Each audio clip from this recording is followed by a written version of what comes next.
Hey, welcome back to CLIC Connect. I'm your host, Craig. We've got a very different and important show for you today. We're having a friend of mine back that we met about a year ago, maybe a little longer. And he's one of these rare individuals that comes into your life that is just an absolute joy and just a wonderful, wonderful human being. We're talking about Cesar Wurm, and he wrote a book that has had an impact on me, and I think everybody who's read it. And I really wanted to talk about his personal journey today, addiction and recovery. Now, Cesar is a hotel professional, but we're really not going to be discussing hotels today. So let me bring Cesar out and we can all say hello. Cesar, welcome back. How are you? Doing great. Thanks for having me back, Craig, and always good seeing you. It's good seeing you, my friend. And I got to tell you, this is my favorite book. You sent this to me a number of months ago. And as I mentioned before we started the show, I've picked it up 5 or 6 times at least. There's always something more to get out of it. It is beautifully written. And something, I'm going to quote you. And I normally don't quote people when they're with me, okay? But gratitude, resilience, empathy, and hope. This is what my sobriety journey has taught me. Yeah. And that is an amazing revelation. And I congratulate you on all of your progress and just putting out a wonderful book for everybody. Thank you. So, Cesar, let's please tell the audience about yourself and the beginning of this journey. Yeah. It's so, as you mentioned, we met right through hospitality, been in hospitality all my life. But originally from Brazil, I was born there and had the opportunity to grow up there the first 18 years of my life. And I think like everyone else had a overall pretty good childhood, right? I think, at least from my personal experience, everyone has some sort of always an area of opportunity as they grow up. Either something could have been better, but there's a few things throughout my childhood that I think contributed to where I end up getting right from an addiction perspective that I'm sure we're going to explore. But by and large, I was very, very loving. Had very good friends in Brazil, which I'm still in touch. And then eventually moved when I was 18 to Switzerland to finish my hotel studies. And then got to the US when I was 21 and expected to be a 1-year internship and became 23 now and counting. I love that. I don't know how I made it out of my 20s. I got to say, I think my 20s were worse than my teenage years and some of my bad habits that I'd gotten, that were in full effect in my 20s. Yeah. Certainly started in my teens. And like you, I grew up in a very loving household for the most part. Certain challenges that probably I brought on myself to a degree, others because of father that had not the nicest mother, and I relate to that because my dad's mother is Spanish, and she was a tough woman. She was a tough woman, but setting the stage, what was your daily routine, getting into your addiction problem? Yeah. So on like when I've been already had some sort of an addiction problem or kind of growing. Okay. Yeah. So growing was up until 12 years old. It was, I would say, somewhat normal by society standards, meaning my parents, my dad was always at work. He had to drive about 40 minutes to go to work, and I barely really saw him, right?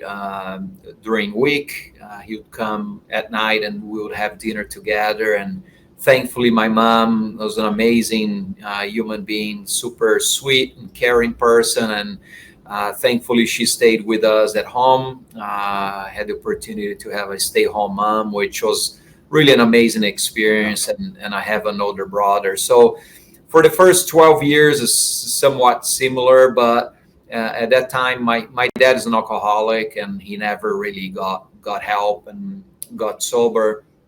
And so even during that time, I was exposed to the day-to-day from that is,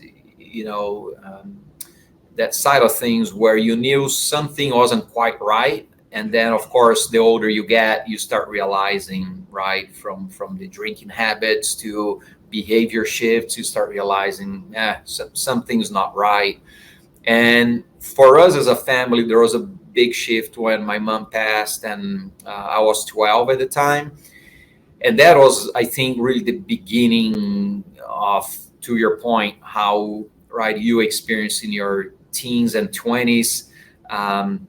It was a big disruption at home, of course. I mean, you lose your wife and the mom.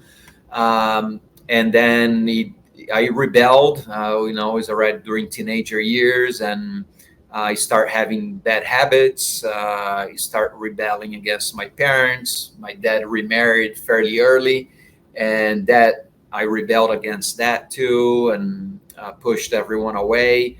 And then start kind of living, doing whatever I wanted. And that unfortunately involved experimenting, drinking very early on.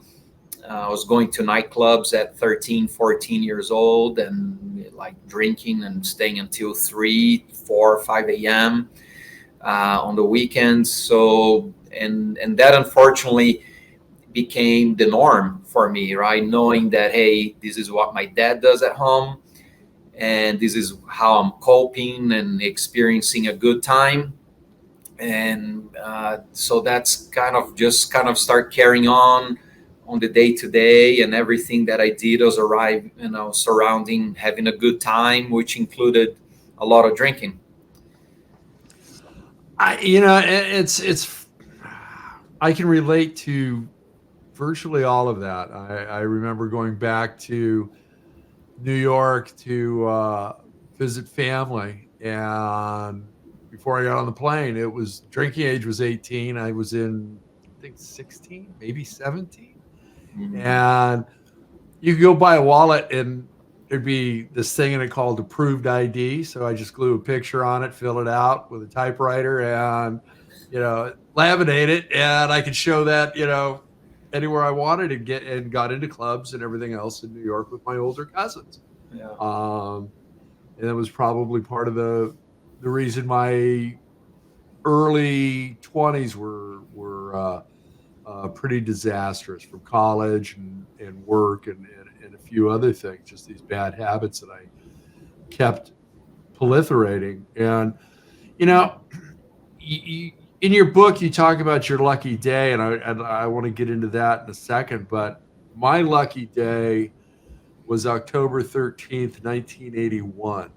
And that was the day that my son was born.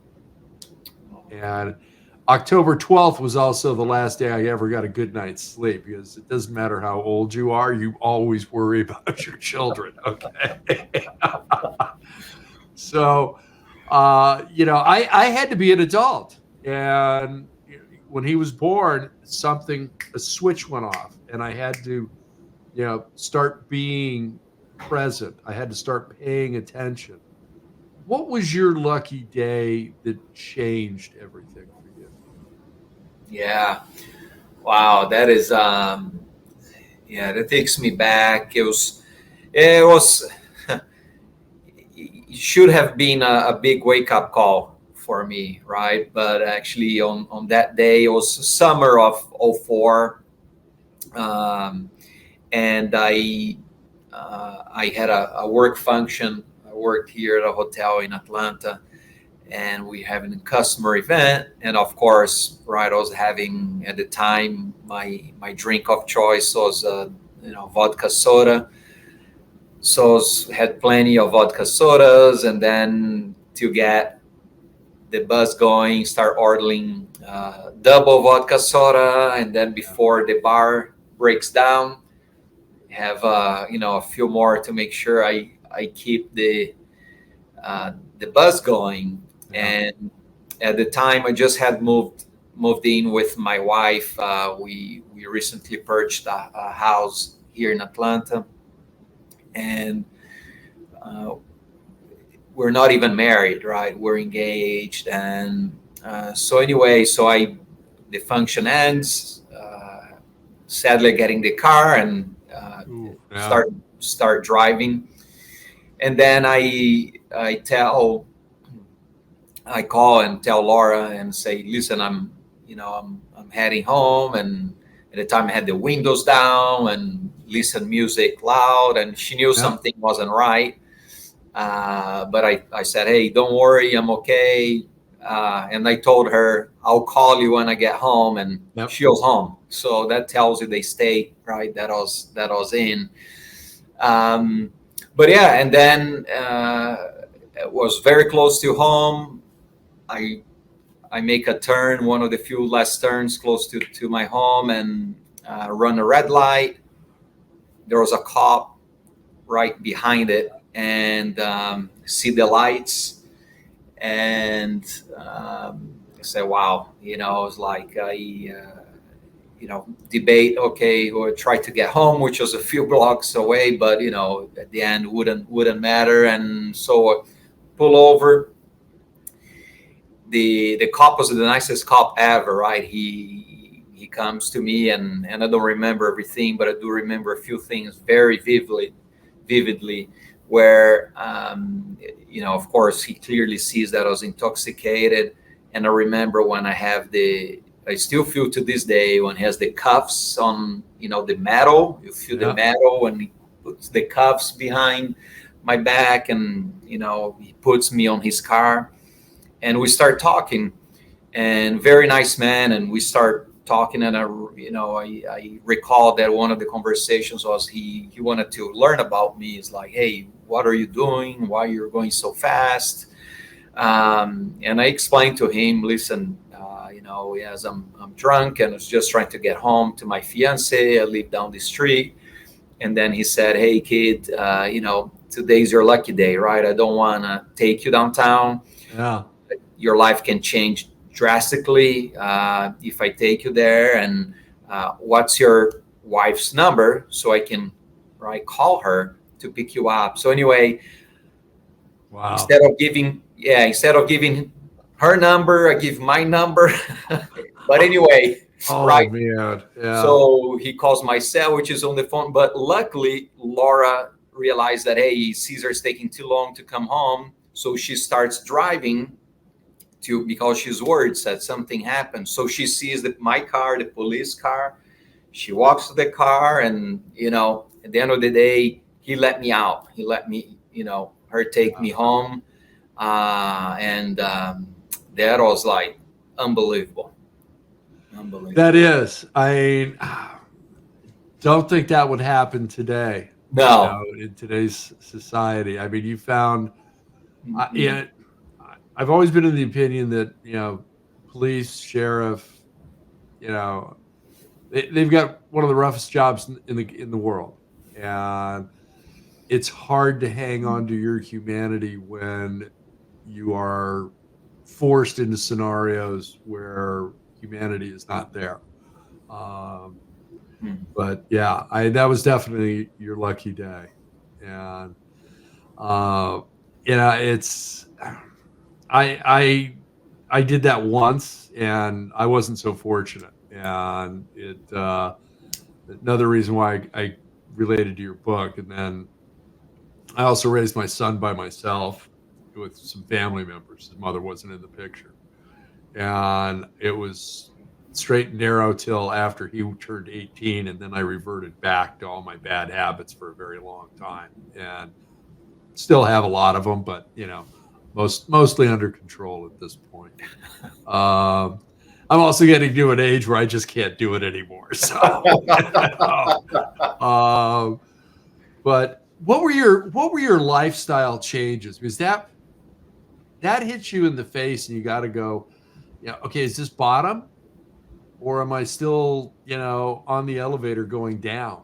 And that's a personal journey for everybody in their own right as well. So, how was that when you started making your lifestyle changes, or was there more to it, and then you started riding the elevator back up? Yeah, it should have. Sadly, it wasn't. To your point, there was another 9 years in my journey before I hit my rock bottom and really got the awakening to realize, hey, you really have to make some choices and make changes to your life if you want to still have, the opportunity to keep the life you have, keep the family you have, and the health certainly that I was fortunate to be born with. And this is one thing, Craig, that's very interesting and still puzzling to me when I interact with other people in recovery or people that are trying to get to recovery, because you're exactly right. Every person has a different rock bottom or a different opportunity to get awakening.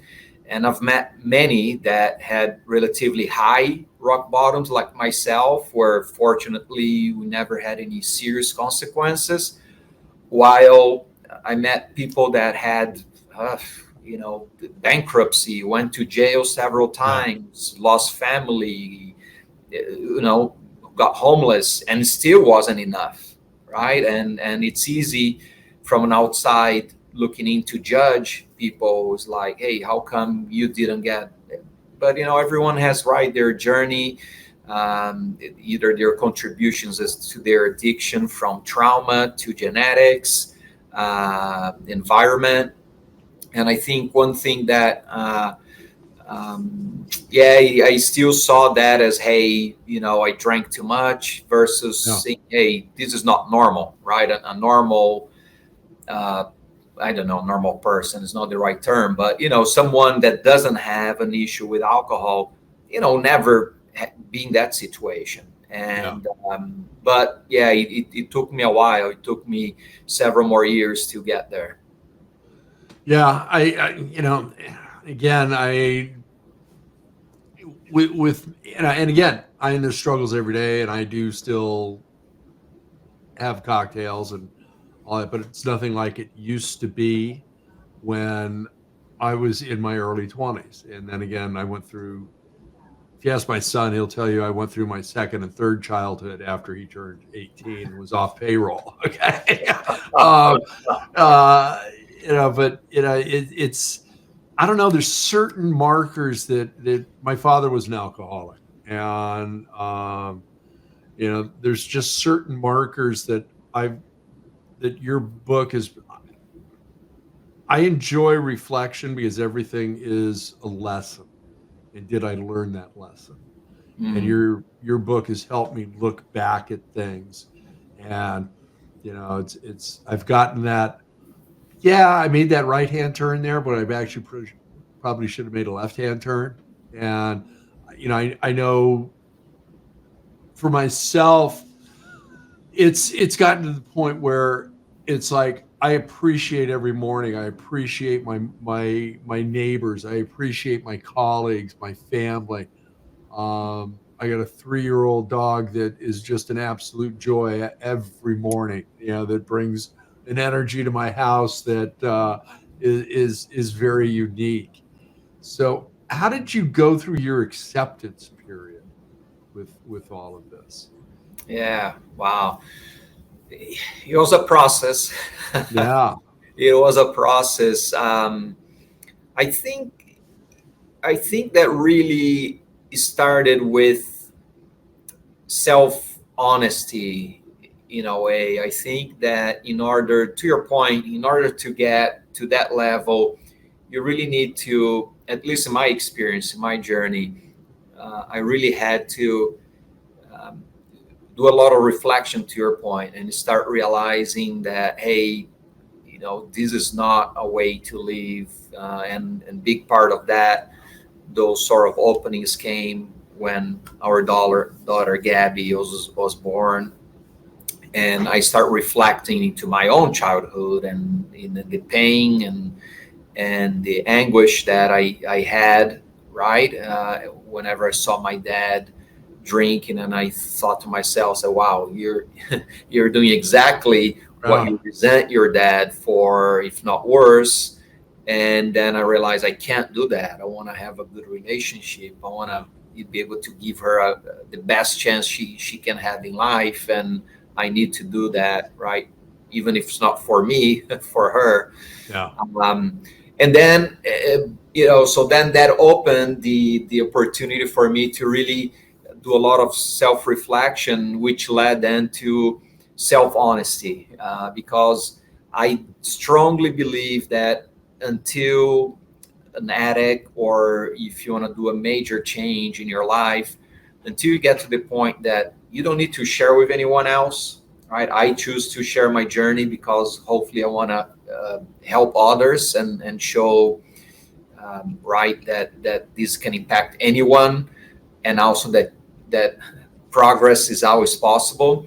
But at least if internally, if you can acknowledge to yourself, hey, I need to change whatever it is because it's just not sustainable, or I want something much better for myself.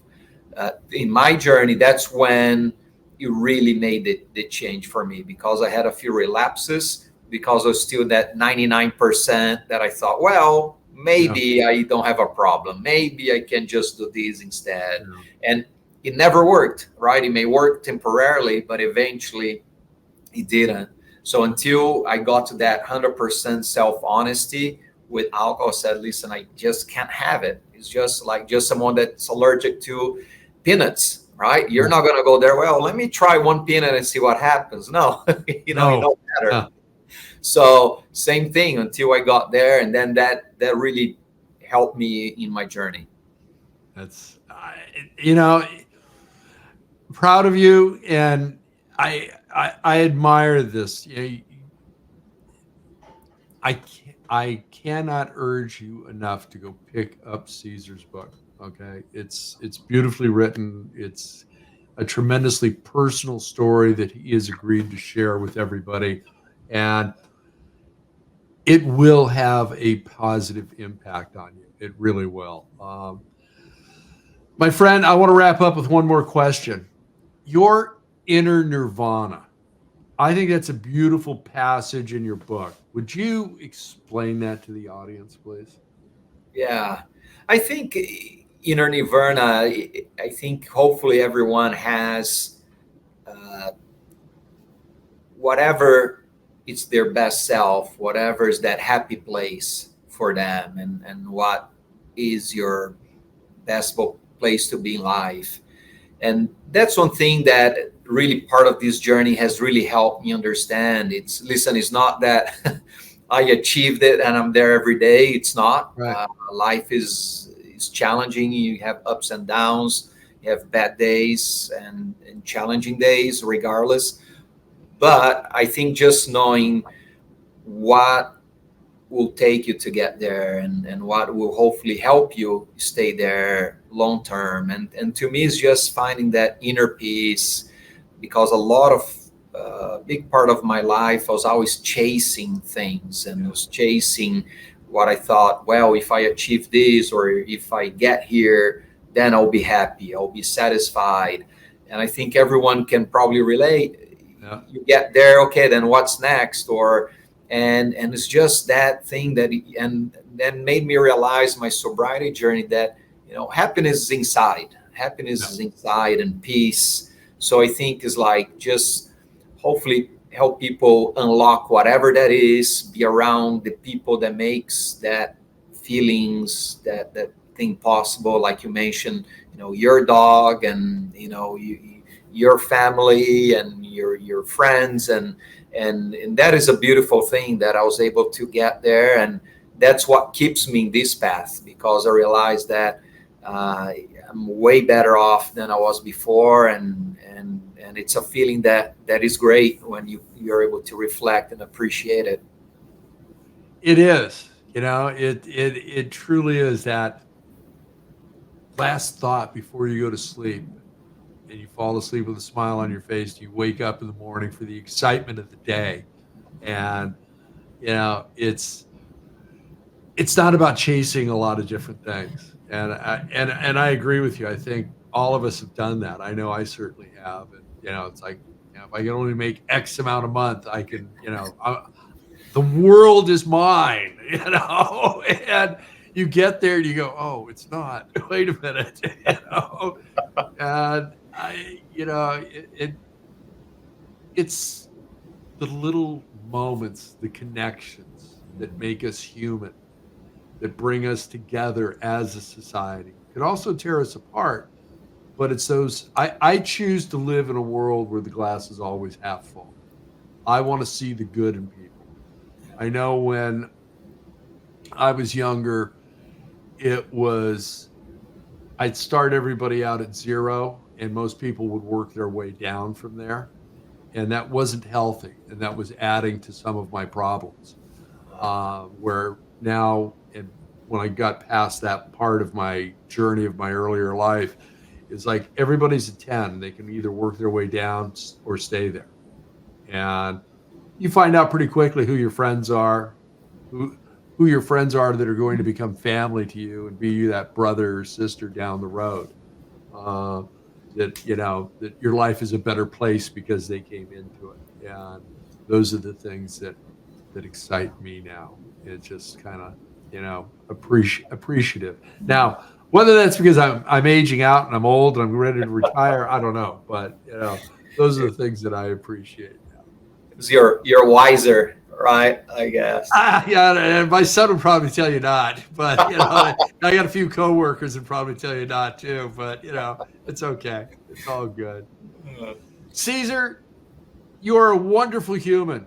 Thank you so much for your book. Thank you so much for your time today. How can the audience order your book? Oh, yeah. The easiest way is go to Amazon. So Amazon is, the powers of addiction, finding freedom, acceptance, and recovery. But you can reach out. You can reach out to me via LinkedIn or whatever, and happy to provide a free copy too, or resource. But thank you, Craig. I appreciate this opportunity. I know. Your show is about the industry, but I appreciate the opportunity. I think that it's always great when we have opportunity just to share life experiences and hopefully be able to help each other.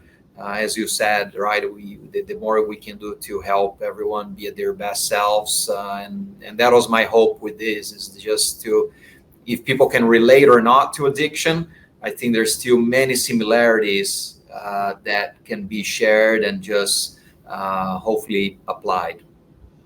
Life lessons, my friend, and that reflection back, and to make yourself a better human on the inside. Then it'll come through on the outside for all of us. So thank you. What a pleasure to see you, my friend. Thank you. My honor. Thank you. Take care, Cesar. Thank you for joining us today for this very special episode of CLIC Connect. Again, it's not about hotels today. It's about that human connection. It's about us being our best selves. I want to thank Cesar for making time to talk to me today. He's a tremendously wonderful human being, and I hope that you order his book. It will give you food for thought. So, with that, be kind, share your knowledge, go be amazing, please.